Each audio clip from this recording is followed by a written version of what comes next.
dumating na ang parcel. Ito po yung in-order ko na. Ay, ang ingay naman. Nakakainis. Ano ba yun? Ay guys, ito yung in-order ko na. Ohio. Ohio gozaimasu. Ahoya Tokyo. Ganyan. Yan lang guys, bubuksan na natin siya.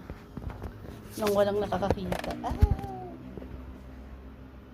Yan, para alam nyo na binili ko. Okay. Bubuksan na natin ang anyway guys, ito ay in-order ko sa TikTok kay Leira. Yan. Yan sa mga hampas lupa.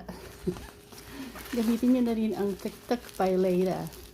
Ako, grabe pang malakasan. Tingnan nyo naman guys. Oh, balort na balort. Grabe. Ito yung in-order ko nga pala. Ito ay yung bundle of 3 nila. Bali, ewan ko kung pwede pa i-mention yung shop. Anyways, lagay ko na lang siguro sa ano dyan. Sa kung marunong ako ayan, para legit. O, diba? Sa mga gustong maging maganda, at sa mga gustong gumanda pa lalo, kung maganda na kayo, take nyo to. Pero kasi guys, ang habol ko kasi dito ay, may nakita ko kasing ingredients na collagen. Ayan, yung isa. So, since bundle of 3 nga, syempre, alam nga namang isa lang papakita. Syempre, dapat 3. Diba?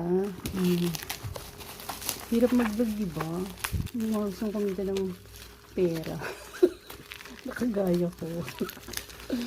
Hampas lupa. Oh, ayun guys. Kayo ba?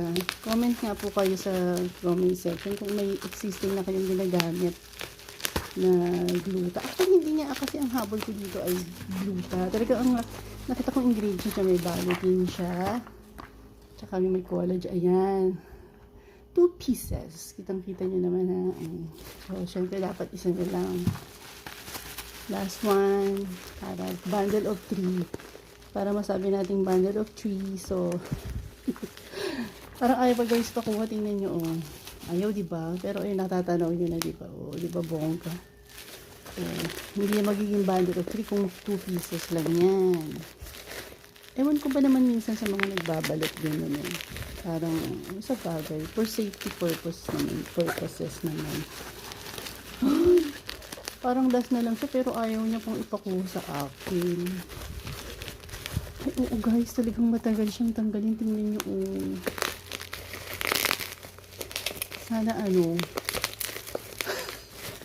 diba to? Pasukan na lang sa gym.